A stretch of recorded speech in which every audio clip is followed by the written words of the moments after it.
Center et directeur de thèse de Arsène. Donc, j'ouvre cette soutenance publique officiellement. Je vous souhaite la bienvenue à tous et toutes. On va faire un peu un mélange de langues. On va parler en français au début. Arsène présentera en anglais.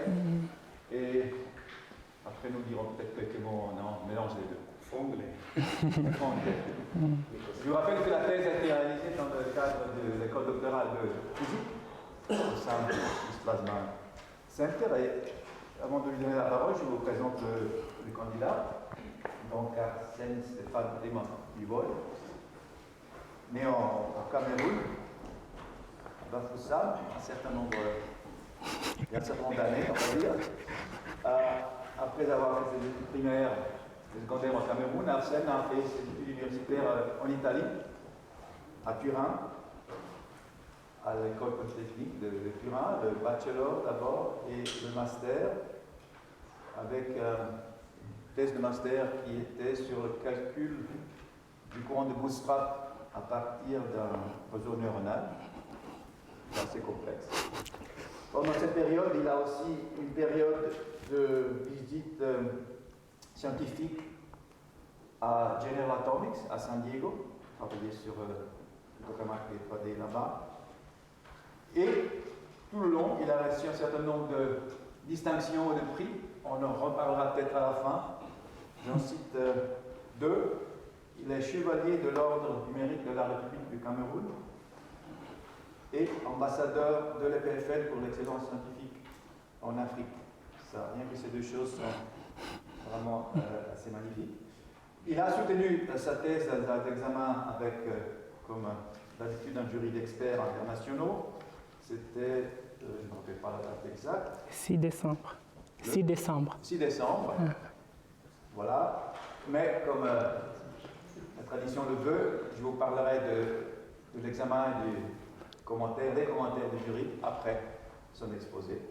Donc voilà, sans autre perte de temps, on va passer à l'exposé d'Arsène, on verra ce qu'il a fait pendant ces années. Arsène, je t'en prie. Merci beaucoup, Ambrogio.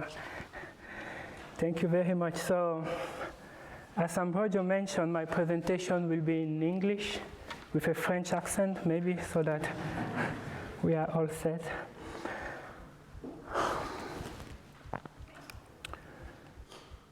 So I will start this presentation by some observations of what happens in the world. The melting of the glaciers. This has happened, by the way, in Switzerland too, not farther than that. We observe too the increased drought, which comes with the scarcity of water in some regions of the world. We observe wildfires, which, for example, were a big thing in France in the last summer. Worst case scenario right now, moving right into millions. We see natural disasters which hit countries in the world. So those observations of what happens in the world can create a sense of responsibility to contribute to preserve our planet. Scientists, to help preserving our planet, work, for example, in providing solutions to reduce greenhouse gases. What is of interest today is the reduction of greenhouse gases in the electricity production. And for that, in general, we can also look at the sun. And it is a good idea. It is an appealing idea, because the sun, which is at the origin of many of the energy in the earth, has inside the nuclear fusion reactions which are clean and abundant. So the idea is perhaps to try and replicate what happens inside our sun in a device called the tokamak. In that device, as you can see in this video, we can try and replicate those nuclear reactions and try helping the world in this crisis. So the device is called the tokamak, as you can see in this picture. In that tokamak, we try and create those reactions, not exactly the same, which happen inside our sun. We have many teams now around the world who are developing those machines in order to come with a solution for one of the biggest challenges of our century. One is not so far from us. It's called ITER in south of France. The other one, for example, is the ST-80 tokamak at Tokamak Energy. And another one in the US is the machine called Spark in the Massachusetts, in Devons. So all those machines, to be effective, to produce what we wait for them, need a training ground. Those training grounds are other tokamaks around the world where we can actually be able to try new ideas in order to predict the performance of those other tokamaks that will come. One of those training grounds is TCV, which you cannot see in this picture. but I can show you the inside of TCV, actually, which is a training ground for those other machines. And we have this nice video here of TCV. And as you can see, the bright place in the bottom is where the little star, which we are creating, touches the Earth. In the center, you see nothing because we reach very high temperature, about 10 million, 100 million degrees. This is by far the warmest place in Lausanne. Le Flanc or Ripon cannot compete with those temperatures. So a group of people among the scientists who are looking for a solution against climate change are the diagnosticians who try, for example, in the training ground for the future tokamak, to measure the properties. A good idea to measure the properties is to exploit the large electromagnetic spectrum. So we have had some idea. We have interferometry, where we launch a wave and we measure after the plasma to infer the density. Some people have even had the idea of a polarimetry, where they launch the wave and they check the change in polarization to infer the property of the plasma. We have the reflectometry, where again we launch the wave and we follow the wave when it comes back. All those techniques are active, but we also have the cyclotron radiation, which you can see in the last figure in the bottom here, which is passive. It's passive because the electrons, which are those particles in the plasma, they gyrate around the magnetic field, and they are just happy because they are gyrating. They are happy to emit radiation without any active action on the plasma. So welcome to my PhD thesis presentation. I apologize if I have scared you with my introductory video. We will also have some good news in my presentation today. We should be fine at the end. So we saw already what was the cyclotron radiation. We said the cyclotron radiation is that radiation that the electrons emit naturally just because they are gyrating around the magnetic field. But we say we want to use that specific radiation to measure the electron energy distribution. I think we need a little bit to comment about measuring the electron energy distribution. So if you allow, we are going to have some experiences to see how we can use the cyclotron radiation to measure the energy distribution. And why do we even need to measure an energy distribution? So I invite you perhaps to have a look on one of the cameras there to look at this experiment. So this is like it's called the Galton board. The Galton board. So this is the Galton board. I hope you can see. Can you see all the beads in my Galton board if you look at the screen, and you have all the pegs which are there. So in a minute, I will allow all those beads to fall, and we'll watch the distribution. And the distribution is a word we can already understand from this little example. So if I open up and I allow all the beads to fall, oh, it's interesting. So this is a shape. So the beads were able to fall in this specific shape. So let's imagine this bead here, his name, I can just call this specific beads. I hope you can see my finger. Giacomo Esposito, let's say. Giacomo Esposito was up there with all his friends, and they were falling with a probability here to go left or right, equal probability. So in plasma in general, we are not interested in understanding where will Giacomo Esposito go. We can just think of recording this shape here. And at that point, we don't care about Giacomo Esposito, but we just care about the overall shape of these beads and all of the other beads. And this in the plasma is even more interesting because we have many, many, many of those beads. So you see, this is a kind of distribution which is called the normal distribution. But we say we want to measure an energy distribution. An energy distribution. This is just a distribution one day in space. So why are we interested in measuring an energy distribution? So I will invite you to look at this other experiment here. So what I'm doing here, I have a little bit of other beads as the one you have seen there. Let's just say they are molecules of gases, or plasma particle, let's say, or just particle in the gas. So what we are trying to do, I will give them some energy in my experiment, and we will check their distribution. So just get ready. This will be a little bit noisy. So I give them energy. I'm giving them a lot of energy. A lot of energy. They are bouncing. And then I can close.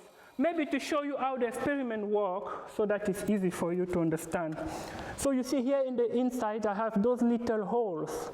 And I give energy to those particles, and depending on where they fall, I can see who has the more energy, you see? And I have the little holes in there. I hope Guillaume can zoom. So when I plug this here, and then I give energy, the more energetic will be able to go the more far. The less energetic will probably stop in the few steps. So if I close my experiment, and I allow you to watch the distribution, it's interesting as well. This is a so-called kind of a Maxwellian distribution. So the axis which goes that way is the energy. I hope you can see energy synergic. So the particles are distributed according to their energy. So this is a distribution in energy.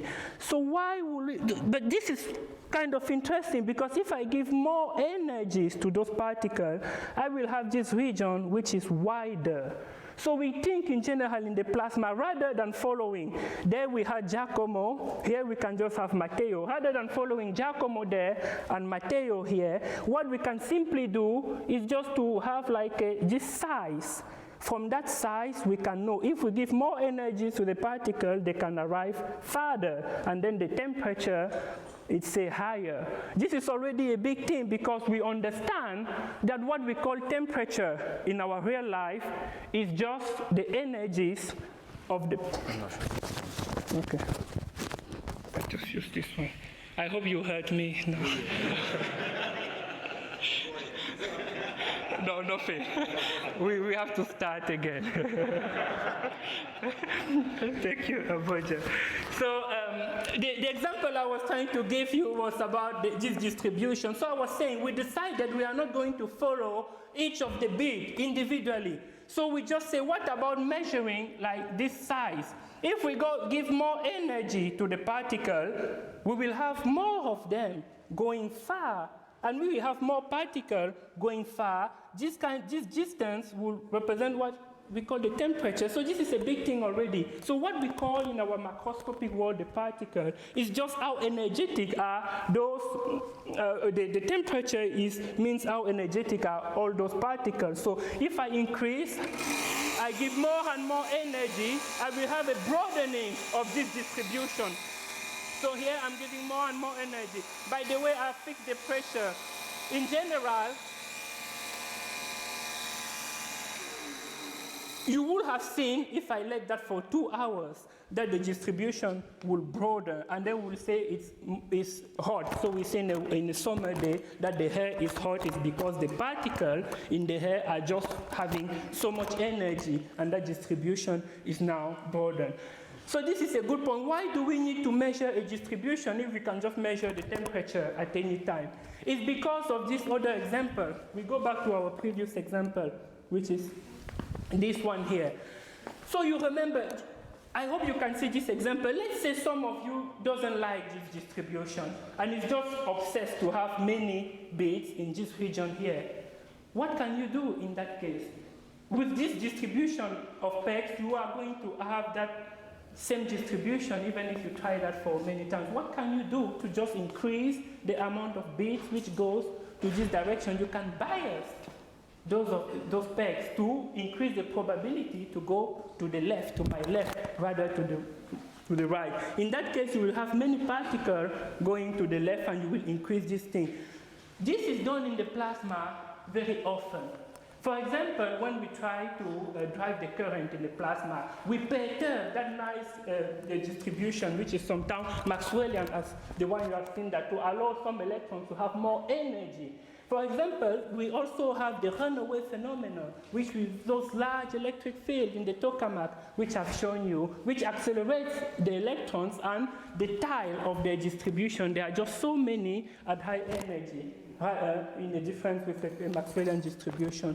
So now, if we manage to bias a distribution, it becomes interesting not to measure anymore the temperature, but to try to be able to give the information on how many electrons are occupying those energies. Because the distribution doesn't have the common shape which we used to see. It's having a different shape now because we have biased the distribution. In that case, the measurement of the electron energy distribution becomes important to understand the physical mechanism that have created the distribution. So then it's with this vertical ECE that within my thesis we have tried to measure the energy distribution. And we have used a vertical antenna, as you can see here. But in the early 80s, the previous attempt to use the vertical ECE to measure the distribution, both say at MIT and at Princeton in the early 80s, pay attention to the so-called background radiation, because this technique is promising. You can have some measurement of the energy distribution, but if, for example, your line of sight becomes big and misses this object here called the viewing dome, you will have radiation from everywhere in the plasma. This is the so-called background radiation. And when you have that background radiation, you are not able anymore to measure the energy distribution. But you may be saying, why would this line of sight misses this dome here? Actually, we were speaking about Flon before. It's for the same reason that when you order a drink at Flon, and you look at your glass and you think that the pipette inside is broken, in general, it's not because you are drunk, it's really because of refraction. The refraction of the light the refraction can deviate the trajectory of the light. It's the same thing that can happen with this diagnostic here. We can have refraction which deviates this line of sight out of this viewing dome. And when it deviates, all the radiation from the plasma can reach the line of sight, and you cannot have a direct determination of the energy of the electrons. So I can show you directly how the system is. You see that the frequency which you measure is proportional to the energy, which is this little gamma here. And when you manage, I have shown here, to isolate the region, which is R, and what we call the harmonic, in general, all the frequencies which you measure tell you all the energies. If you think again about our example, we had the energies there. So when I measure a frequency, I know which energy I measure. So if I have information inside that energy, I can, in principle, give some numbers on the number of particles, as you have seen there, which sits in a little range around that energy. So that is what the basic idea. So we have built that system on TCV, starting with a high-resolution radiometer, which was set up for some measurement with the magnetic field that were available, and we could say that from the frequency which we measure, in principle, we can go up to 250 kilo-electron volts. This is a huge energy. So if you think again about our distribution there, just go very far, and then this is how far we can measure radiation. Then it is another story to tell how many of those little dots sit near to that energy. And then when we have designed our system in terms of the heterodyne radiometer, we have also built the antenna. You can see the antenna is vertical, it's really falling on a viewing dome, and then the radiation is collected and separated. So you see now the radiation is really falling on a viewing dome, but then we'll try to understand if it will suffer refraction so that the background radiation will reach the diagnostic. But now, just still from the optics point of view, we have separated as well the radiation. So the radiation is just going up to reach our antenna. So at some point what we do, we just take advantage of the polarization of the radiation. This is to have two information. So we measure some radiation at a given frequency, but if we split the polarization, it's always the same frequency, but those are two different information. This is why in the title you had polarized, measurement of the electron distribution from polarized radiation. It's polarized because at some point we separate the polarization of the radiation. So this is good. The system was designed, it looked good. Now the big question was to understand that problem in the 80s on the background radiation. How do we make sure that this system, which looks nice, is not suffering the refraction issue and thus the background contamination? And for that we had to make some calculation. The calculation was really easy. Change the plasma parameter and see how the system would behave, not the real system in the simulation. So in general, the video, for the pictures from this to that one is at increasing density. So we change the plasma parameter to understand if our system will change. I'm not sure if you can see it, but in almost all the cases, our line of sight is missing that viewing dome. So refraction, you remember refraction, which happens when you order a cocktail, when you put your pen in a glass of water, you see what it is doing to our diagnostic. It is shifting the line of sight, exactly as when you look at your cocktail and then you are missing the dome. So now the calculation here was we need to put numbers here. We need to give a density which does not allow the line of sight to fall entirely in the dome, which is black there. And we kept the red testing approach to do that. So you can just think of these pictures here as looking the diagnostic from the top. So what you do, you launch those that your line of sight in terms of ray, and then you see where they fall, and you assume that they give the same distribution when they arrive to the bottom, and then you try to give numbers to the amount of beam pattern which is not in the dome anymore. And the result we have found is this one.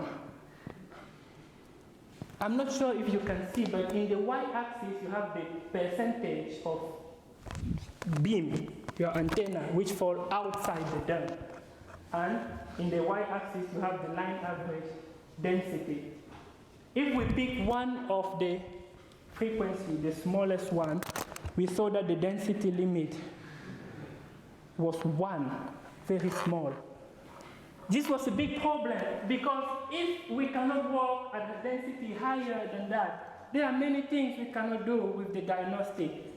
This was, in life there is midlife crisis, existential crisis. This was density crisis for me. So, being depressed, I was just watching this movie here. And this was my favorite movie during the density crisis, the depression which came after the density crisis. And so, I was just watching this, we were with Laurie and Ambrogio, of course, watching this video all the time. And then something happened. It was very suspicious. Why is it that at 1 second, we have this radio silence? Why?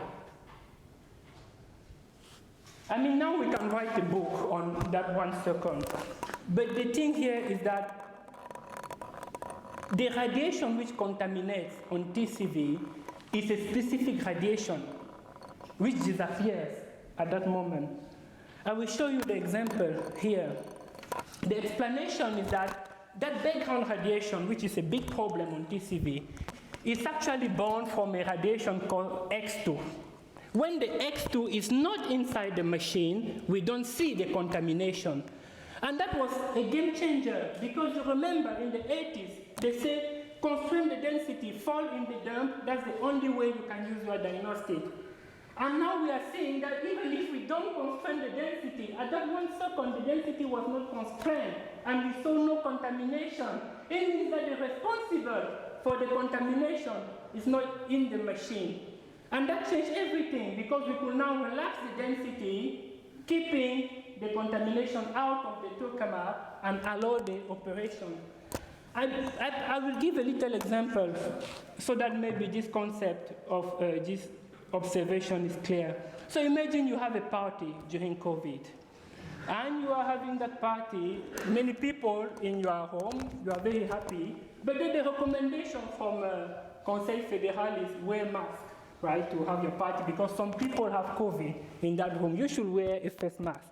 But you are dancing with that face mask, and you are not relaxed, right? You are constrained, you cannot smile.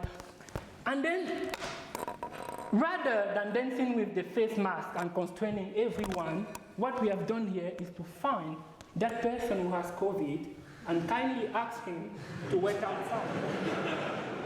That person is the X2 radiation. When it is kept outside, the measurement is clean. And then we can now remove the face mask and all dance, because the responsible for the contamination is not present in the tokamak anymore. It's not present in the room anymore. I want to stress the fact that we didn't write like big theories and we observed that. We observed first and then we explain later. This was observations which was then explained. And in all the measurement, we were seeing no such a thing like, here is the guy with COVID, X2 reflected radiation. You see, when he's not inside here, you see everywhere you don't see this other person. He doesn't have COVID, if you want. He's always below the noise level. And every time you see that noise, it's always this X2 here, if it's not the single pass. So I will give you, so I've motivated this PhD thesis. I've told you a little bit the story behind the verticality of TCV. And now I'm just going to give you some highlights from the physics result which we have obtained. So one of the highlights regards the calibration. Because we were able to identify all the features of our radiation, it was actually easy to calculate that radiation. And when we calculate that radiation, we can use it for calibration. So we measure a voltage with our system, and in this figure you see that the red are the calculations and the blue are the measurements. Since we know that the contamination, we know exactly when it arrives and when it goes, we can just calculate the radiation which we expect. And you can see in this first example how we were even able to capture the difference in height, which is an effect of the temperature. All that we don't capture is the contamination. But for the calibration, we don't care, right? Because if we are able to calculate just a point here, we have calibrated the full discharge. And now we have also been able to validate that calibration by having the plasma going through an optical thin region and an optically thick region. Okay, this looks complicated. So what we have done, imagine you have built an instrument, and then you have your instrument in the universe somewhere in the sky. And you want to calibrate that instrument, and you know that in the sky you have a star, which you know very well that star. You know how it emits, the luminosity, as they call in astrophysics. So you know very well how to calculate the luminosity of that star. So you have your diagnostic, you gyrate your diagnostic towards that star, and then you have a calibration, because you know how much luminosity has that particular star, and then you know the voltage which you have measured, and then you have a calibration factor. Now you say, how do I make sure that my calibration is valid? What you do, you gyrate your instrument towards the sun. But you know that the sun is a black body radiator, so the sun should emit with its own temperature. So when you measure a voltage on your instrument from the sun, you can know what is the luminosity of the sun because of the calibration. And now you ask some other person who knows well the temperature of the sun, does this temperature which I've got, knowing the luminosity of the sun, match the other temperature of the sun which you know? And when he says yes, it means your calibration was valid. This is what we have done here. In this region here, we had that other star, which is optically thin, and then by increasing that magnetic field, we were gyrating our instrument towards the sun, which emits as the black body. His photosphere is emitting at the temperature of his photosphere, and from the luminosity, we can get the temperature of the sun. We have even benchmarked that calibration against other techniques, and it behaves pretty well. So a summary of the experimental results which we were able to have were those three scenarios, just a highlight of those our three scenarios, which we like very much. One has a combination of a region where we have calibration a little bit after, and the current drive phase, which is the phase where we bias the distribution, as we say, to drive any current. We also had those other nice ECCD experiments. What was interesting for all of us here, I hope I can show you, was just this energy here, which we are trying to excite those energy exactly as in that picture. Imagine what we are doing here. You go in that experiment which we have done, you just like some of the energy, say there's so much, you try to excite them more from the experiment so that there are more particles of that energy to drive the current in the tokamak. And you see that those some energies have just decided to wait until they get excited. And this is something we are studying because it can be helpful for the current drive in tokamaks. And I'm also grateful to the runaway people at SPC who have developed this other scenario of the runaway. You remember those electrons that are accelerated along the magnetic field very fast. And with this diagnosis, we're able to see this region here. Thank you very much to the runaway people. This was a big thing for EC actually, because as you can see, the temperature, you remember the temperature, which we explained a little bit, was going up when the diagnostic was having a signal going down. The meaning of that was simply that the diagnostic is not looking at the bulk, it's truly looking far at the high energy.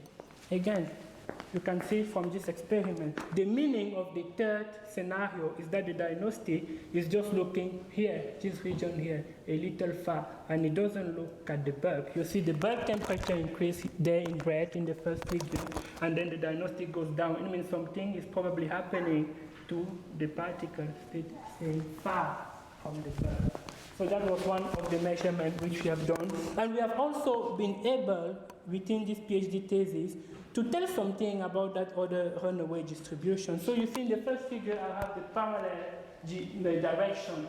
And we saw that the measurement was confirming the fact that those electrons are running very fast in the parallel direction. I've shown you the parallel direction. When we say before that we're biasing a distribution, so we're giving those runaway are just being accelerated too much in the parallel direction, and the diagnostic was able to say that they are more in a parallel direction than in the perpendicular direction. And then we had instead this last reconstruction of a flat tie in the distribution. The flat tie was another thing of biasing the distribution. As you can see here, if you don't want this nice Maxwellian distribution, you can just bias the particles so that they are more at those energy, a little bit like here actually. And then if it's kind of flat there, the runaway experts have seen that in theory, and the measurement from vertical EC have confirmed that the distribution of the runaway electrons seen from the diagnostic are rather flat than following a Maxwellian distribution, as you have seen there. So I will go to my conclusion. So the goals of this PhD research were to complete the design, build, calibrate and commission the vertical EC of TCV, and explore the diagnostic for the physics study in ECCD, runaway, and NBI. We didn't do NBI, another way to hit the plasma. We tried something in ECCD and in runaway. To be able to have the physics result, which you have seen before, we had to work in the back end. What we have experts also here who do all of these, which is not seen in the result, but we had to, for example, measure the beam size. From the design, we say, okay, this is going to be 4 centimeters, but how are we sure? So we had to remove the whole system with our chim here and be able to make sure that is the true size, because that has an impact on the energy resolution. We had to check this dome. We measured the property of that dome to be sure it will remove. You remember the recommendation. Have your line of sight falling in that dome so that it can clean your tokamak. We had to make sure that that dome is able to clean the tokamak. We had with the vacuum chim, we're able to remove the dome, measure the properties, and make sure. And also with our group here, the electronician, we were able to build, I said a little bit about the heterodyne radiometer, which has a very high resolution. The high resolution, and thanks to the team we have collaborated with, to the electronician, is very fast. So this diagnostic is fast because it's a passive radiation, so the electrons are just gyrating and they happily emit, so it's continuous. They do that all the time. So we had to build a diagnostic which is also able to sample very quickly, to be able to capture the physics when it happens in small time scale. And all of that has allowed us to find some new operational conditions for that diagnostic, which are different from what was suggested in the 80s. They are new because it's a refraction background, while reflection, no problem. Just keep the X2 out of the machine. Just keep the guy with COVID out of the room and have your party. And for that we have calibrated, you have seen the calibration, how we demonstrated a synthetic diagnostic just for Maxwellian. Some student is now also working on non-Maxwellian synthetic diagnostic, and we had those highly resolved radiation which allow us to capture those runaway properties. And our work will contribute, we hope, to the success of ITER, the other machines, and to save the planet, I hope. Thank you.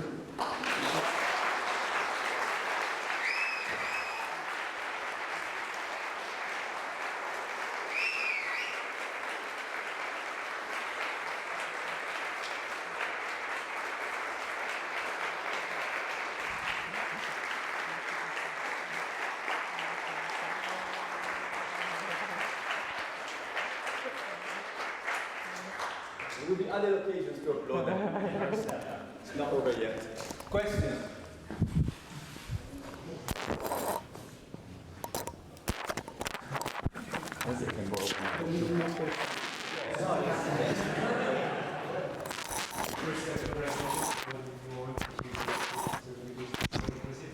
You gave us a very good summary about your experience of work, and we really appreciate it.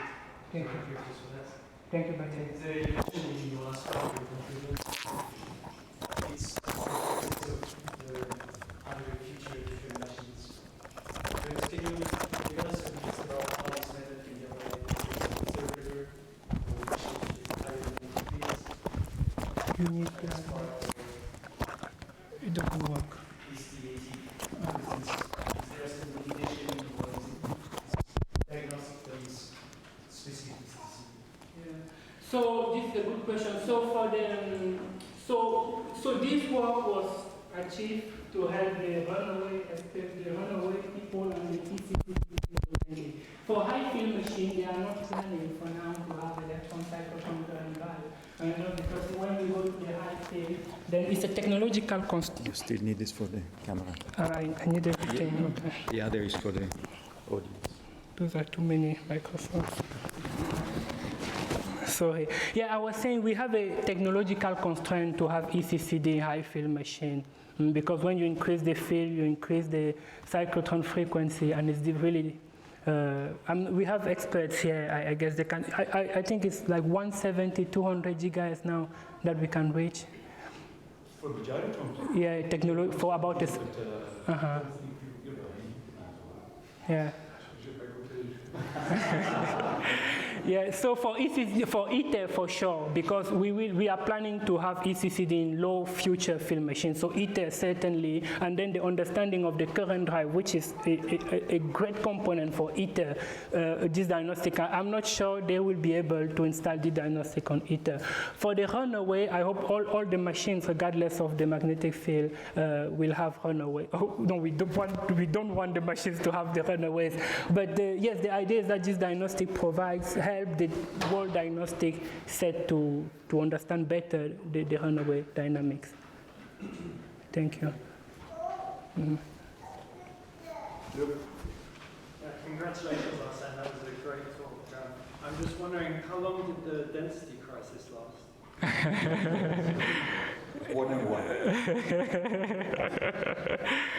Yeah. So the first year we designed the system and everything. The second year we did the simulation, which you have seen, and it was more or less at the end of the second year, when we understood that we will have a big problem with density, and eventually we solved a year later or so. But in the meantime, we're having those field ramps all the time to create the movies to watch. And then the solution came from the field ramps. Yes, Ambrogio gives the... So thanks for the amazing presentation. I have to admit that it's not easy, even for you to visit, to enroll all the content of your work in Alta. So I would like to know if these results obtained for the case of the TCV as well work for bigger tokamaks such as the ITER that is currently in construction, whether it will work as well perfectly? Yes, so not all of them. So I mean, the diagnostic can be useful for ITER, but it's true that some of the discoveries are specific for TCV. For example, the fact that in the background radiation we don't have the third harmonic, which is a component of the background radiation. We didn't have that on TCV because of the low temperature. We have shown with Laurie and Ambrogio that if the temperature increases, unfortunately, you will also have the pollution from what we call the X-ray. And in that case, you cannot, in a straightforward way, keep an harmonic out because all of them will be polluting. And you will rely more, in that case, in modeling to be able to separate the contamination from the actual emission. But the diagnostic can definitely be also useful for ITER if we have a big dump and we are able to have all the antenna falling in the dump. Yes, it will be useful. Arsene,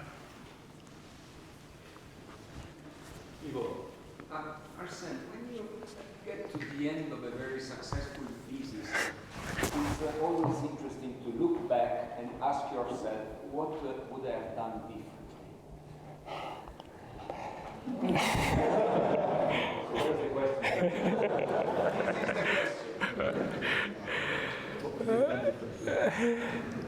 So, you can talk about your thesis advisor. This is a tough one. Oh, this is a tough one, Ivo.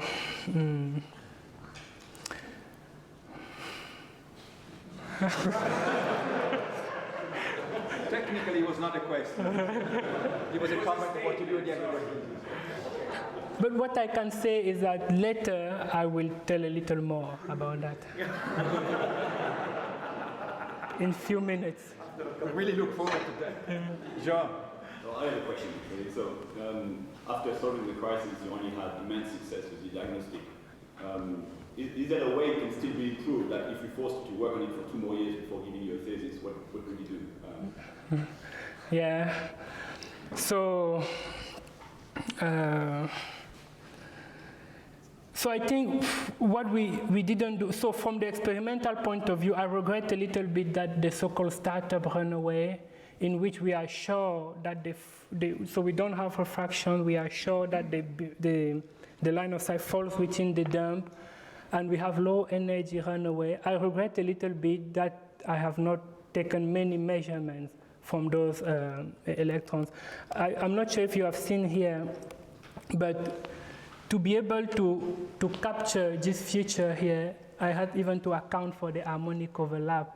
You probably remember that. That is because I was lucky that the tail was flat, but in general, I would suggest using the diagnostic for low energy runaway. So I regret that I was not able in the experimental side to do that. Then in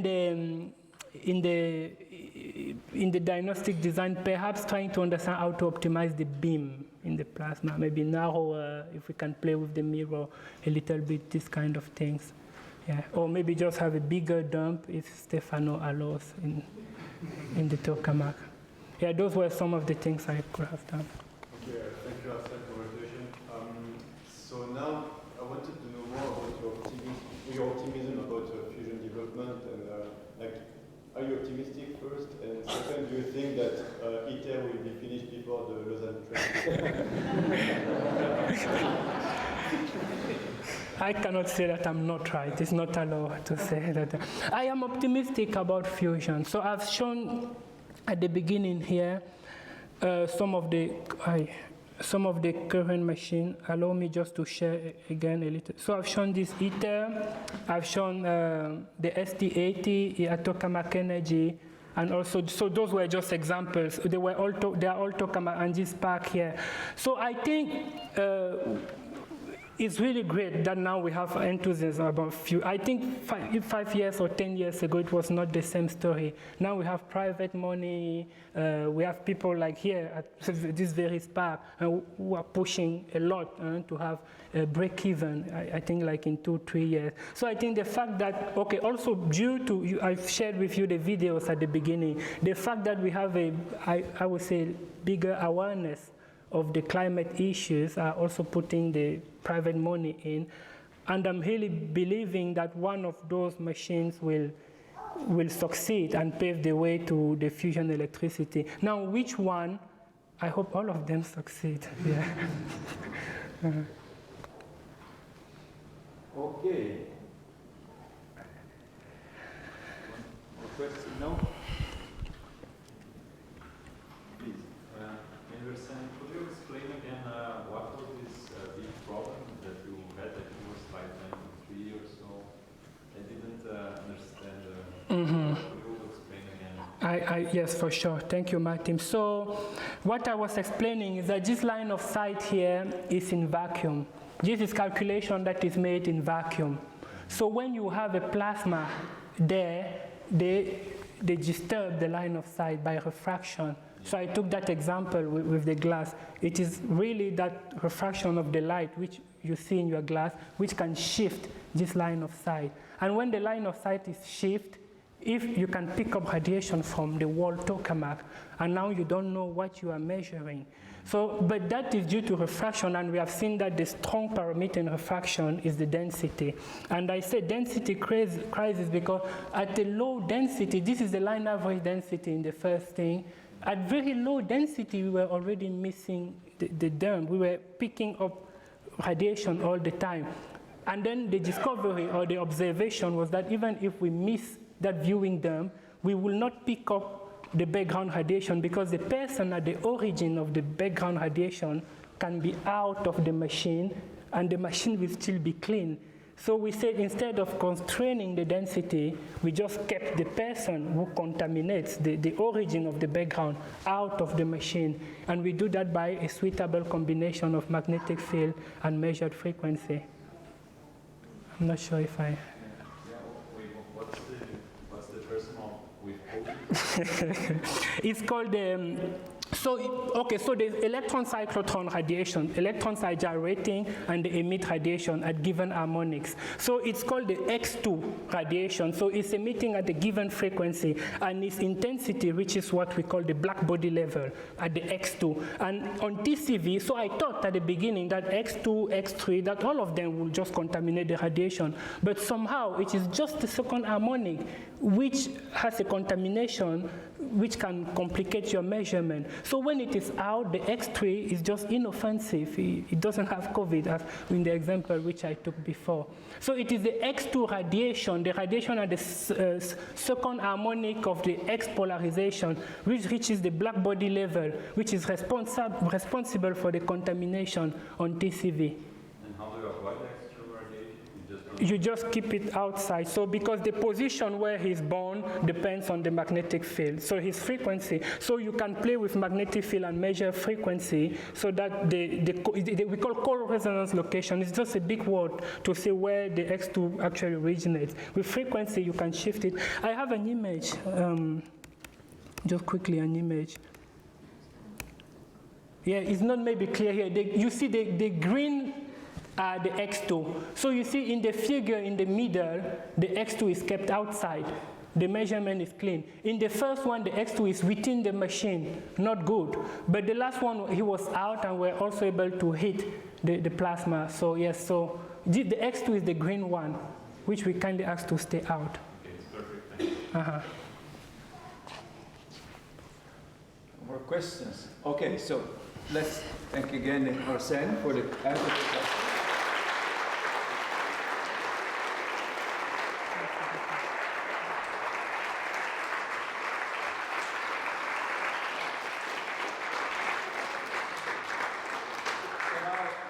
now it's time for me to read the outcome of the oral exam, which, as we said before, was held on December 6th, 2022, in front of a jury that included Professor Courbin of astrophysics of the Institute of Physics of ITFL, myself and Laurie, supervisors, and Dr. Daniela Farina from Milan, and Professor Radivan from York University in the UK. So this is the outcome of the assessment of the work based on the reading of the thesis. It goes as follows. This PhD thesis aims at the reconstruction of the electron energy distribution in magnetically confined plasmas and tokamaks. The work was conducted using the tokamak configuration variable, TCV. This required the candidate to design and construct electrocyclone emission diagnostic, as well as a novel calibration in the presence of background radiation. This work overcomes the known issues of the vertical ECE by upgrading the design of the diagnostic. This allowed the candidate to interpret the results almost free of background radiation, which is a remarkable achievement and contribution to tokamak physics. In addition, the candidate discussed time and energy resolve measurements, providing information on fast electron dynamics in the presence of electron cyclotron current drive, and or runaways in TCV.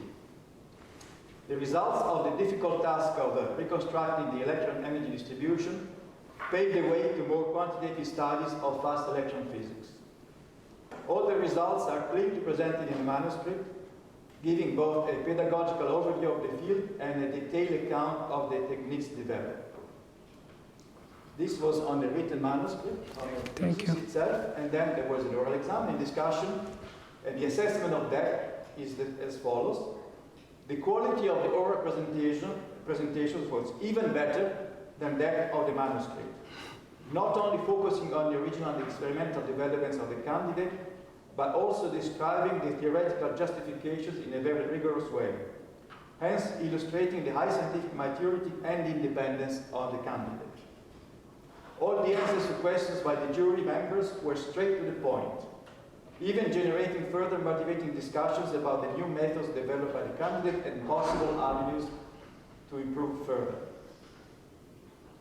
So as you can imagine, these judgments have at least one consequence, but they have two actually.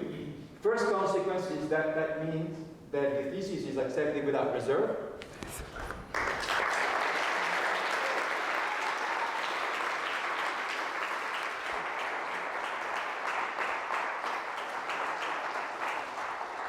And the second consequence is even better, and that is the thesis is proposed for the doctoral program thesis distinction.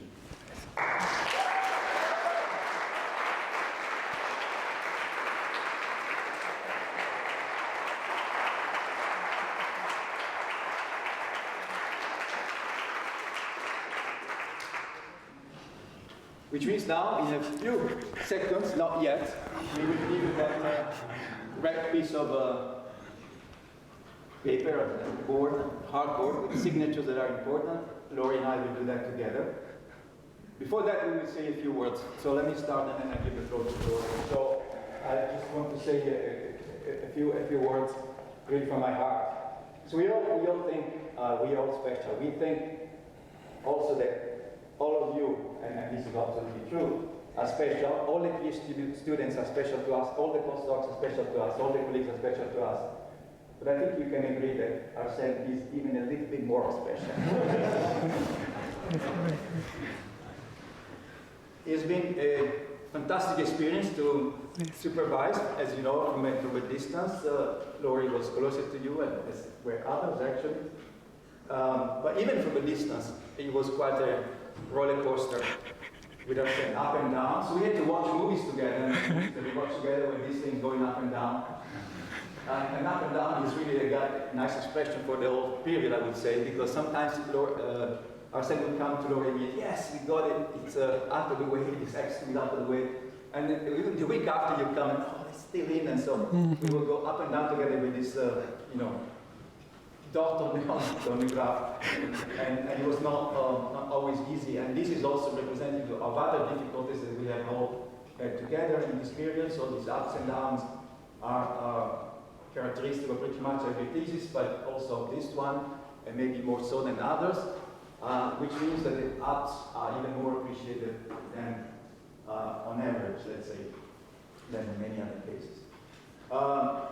Arsene did many things during his thesis, most of which were to help other people. And this is really a fantastic thing to have and to do.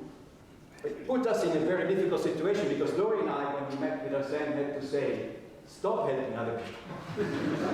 And the last thing we wanted to say, but we had to say that because Arsene was sometimes forgetting his own thesis. And he was forgetting that, not because he didn't want to work, but because he wanted to help other people more than he wanted to help himself. And this is, I think, is a very nice thing to say, a very nice thing to be characterized by, but not always an easy thing to go towards a specific goal of the thesis. So helping other people included helping the younger students, helping everybody in class. There was no single situation in which we were asking for a guide or for help with assistantship or helping with coaching or whatever, in which Arsene was not the first one to come and say, I can do it, I want to do it. And the last year or so, Laurie and I said, just don't do it. And so he managed, don't transfer to me, and maybe he managed to transfer to Eve and others. He bypassed that. So we can helping other people. And I know, I probably will discuss this more in a private and say party side of things. He also had other ways of helping people, even in the more important, should I say, things in the world than plasma physics, with his foundation and so on, that I'm sure we'll discuss later on. He had honors and all other things also during the thesis, which is not very common. As I said at the beginning, he became a knight of the Republic of Cameroon, and if I understand, this is on top or in parallel with being the one ambassador of youth for Cameroon. And you know who he succeeded to? I'm looking at some of the friends here who are football fans, like I am. Olivier knows. Samuel Eto'o. You know Samuel Eto'o, he was maybe the best African player ever. He was playing in Milan, Barcelona, and he was the ambassador of the youth of Cameroon before Arsene. So can you imagine this kind of honor? Better than succeeding to a Nobel Prize. My question. And so he went around, I don't know how many times he went back and forth to Cameroon, and sometimes he said, what, Arsene, where is he? He's in Cameroon, so it was not always easy to get in touch with him. But all of these things were actually done with this wonderfully big heart that he has, and something that we will never forget. So we often, at this kind of ceremony or even throughout, we often try to offer advice, you know, to our students or our younger collaborators, and sometimes we do that in a somewhat patronizing way, which is totally inappropriate, obviously.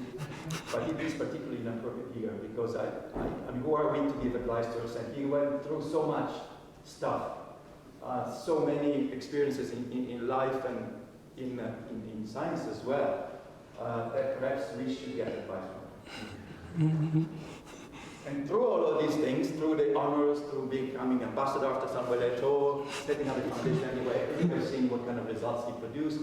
It was very difficult experiment, very difficult setup, very difficult interpretation. He managed to collect information from the plasma, from the experiment, from many people, from the theory, and to put things together.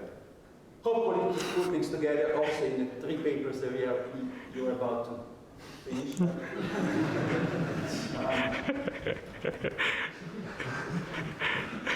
He's looking nervous. just 1 week, but that's fine. And before leaving the floor to Laurie, I just want to say not only that I like to thank Arsene, but I say this very often. The supervision of this here in our center is a collective effort, and this is something we like to be really proud of, and it's also something that I think is fairly unique. So it's not the supervisors, especially not in my case, but I think it's true for others as well. It's not only the supervisors, official supervisors that really help the student, it's really the whole group from all the kind of community, all the companies of all the centers that are actually available for the students to learn and take advantage of the atmosphere. So let me thank all of you who have contributed to his thesis at all levels. Of course, the ones that helping with physics, in addition to us, much more than us perhaps, but also the ones that help him Arsène with equipment, with organization, with running experiments, etc. And last but not least, the real supervisor. So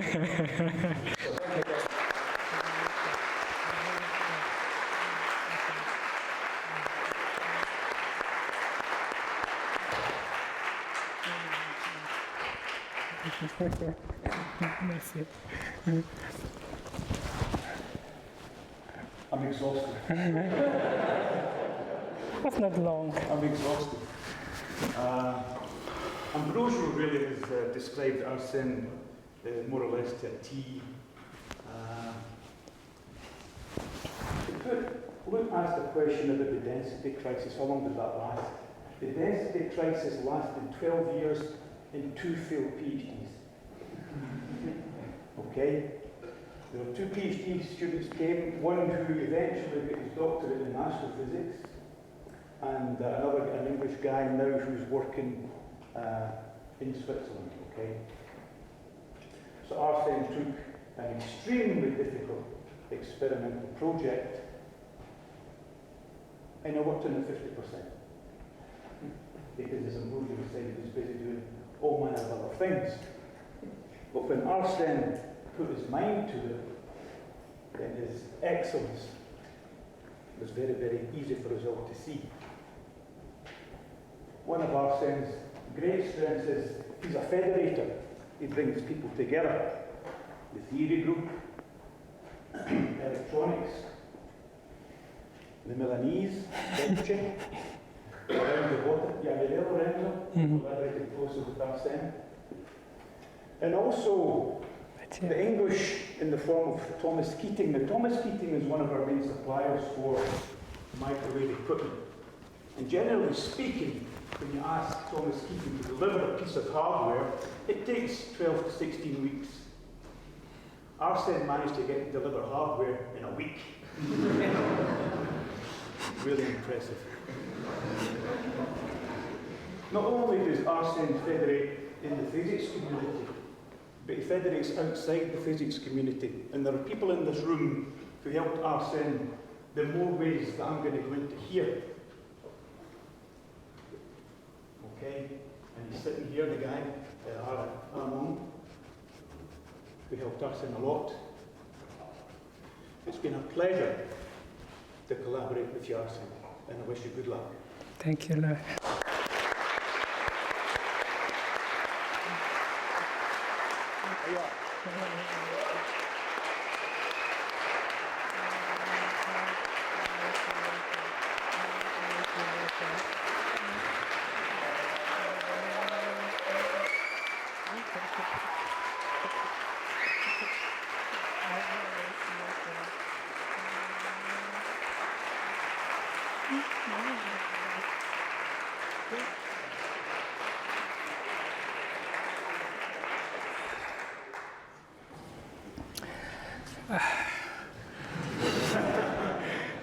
It's going to be difficult after receiving those really nice words from you, Laurie, Ambrogio, but I will try.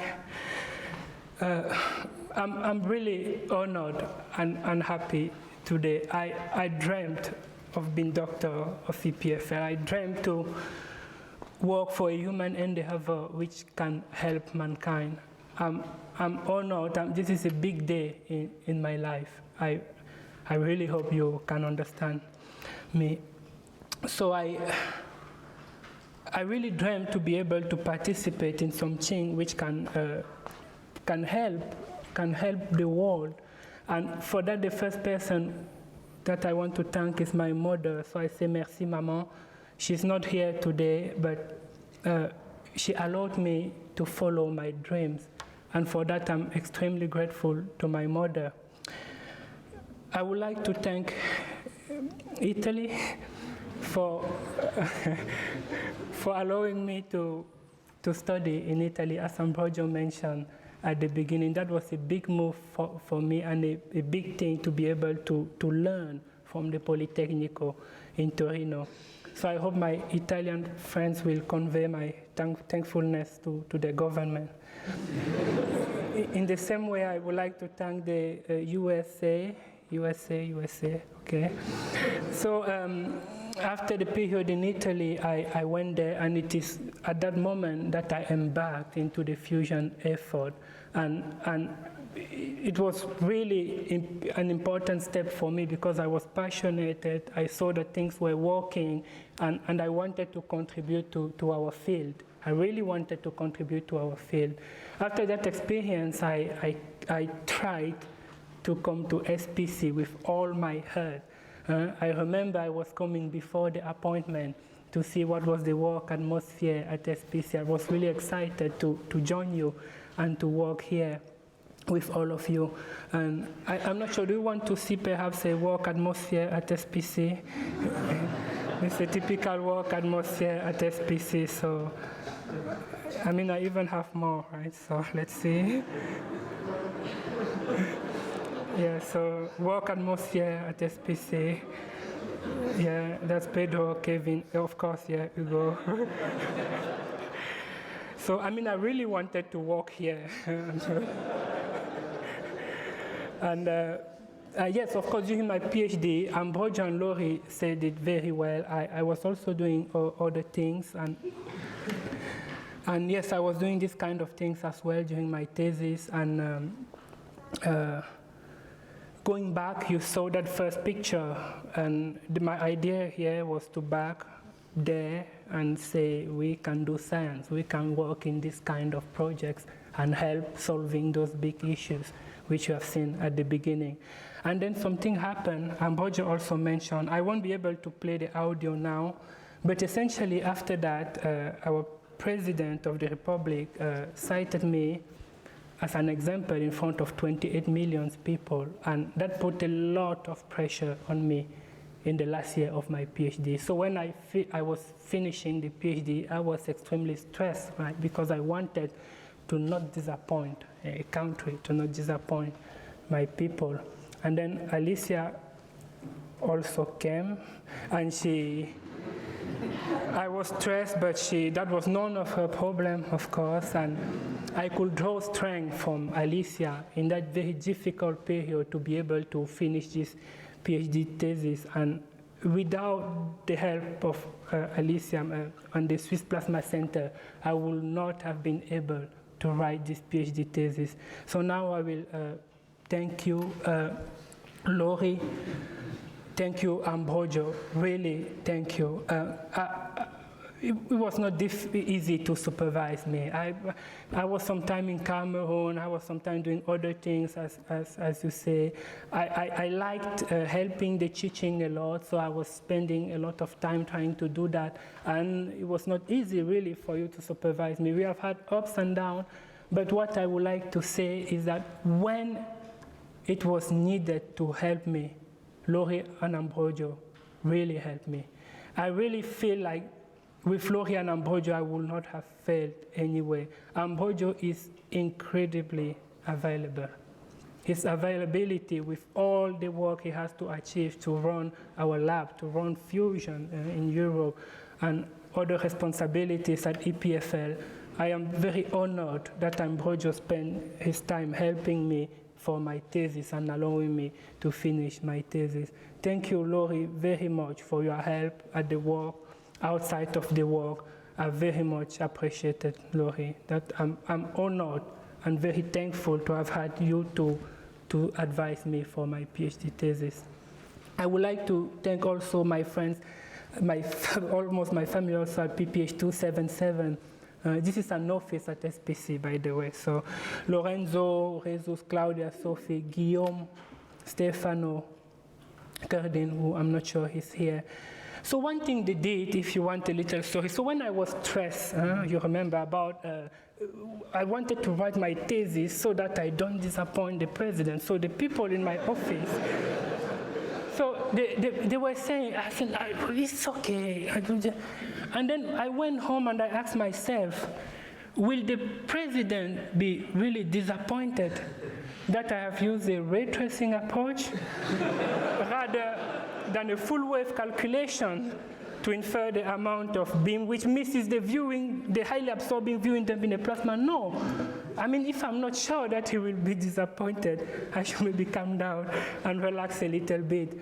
And for that, you have helped me a lot calming down PPH277. Thank you very much. Thank you to my friends in the postdocs, I mean, this group at SPC is just amazing. Matthias, who is now also leaving, Alvin, Baptiste. I mean, all your names are, if you don't see your names, just look again. They should all be there. You helped me so much. Thank you very much. And then the staff, it was great how we could just knock any door. Ambrogio said that very well. There was not such a concept like my student. You don't speak to my student. I was just knocking all the doors and asking for advice. Thank you very much. You have helped me so much. Olivier was smiling there. Both Olivier, actually.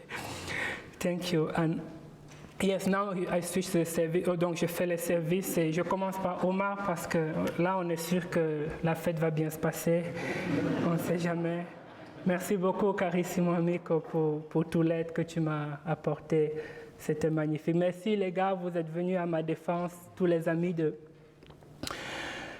des services. On vous appelle les services, mais vous contribuez à nos thèses, ce que vous faites en électronique, au labo mécanique. C'était magnifique. Je ne parle pas des bières qu'on a eues à SAT, je parle vraiment du travail qu'on a effectué ensemble. Tous les services, Severino, merci d'être là. C'était vraiment magnifique. And then the SPC administration, Tina, tu nous aides tellement qu'on a l'impression que tu es là depuis toujours. Edith, je crois qu'Edith, elle n'est pas là. Mais vous savez, dans nos thèses de doctorat, il y a souvent la constante de Planck, constante gravitationnelle, et il y a Edith qui est une constante dans nos thèses. Merci Christian Schlatter, Yves, vous êtes le top du top. Touchi, Roxane, merci Touchi, Roxane, de vous être arrêté pour ma soutenance et j'étais très honoré d'être parmi vous au Swiss Plasma Center. Et finalement, what I would like to say is towards my family, right, my last word. So I've been talking about the sun, the billions of people who we are trying to help. Maybe my family has felt sometimes left out or that they were not too much significant for me. I want to dedicate them this PhD thesis to my wife, to my little one, and to my family. I'm just hoping that I've made you proud. Merci beaucoup.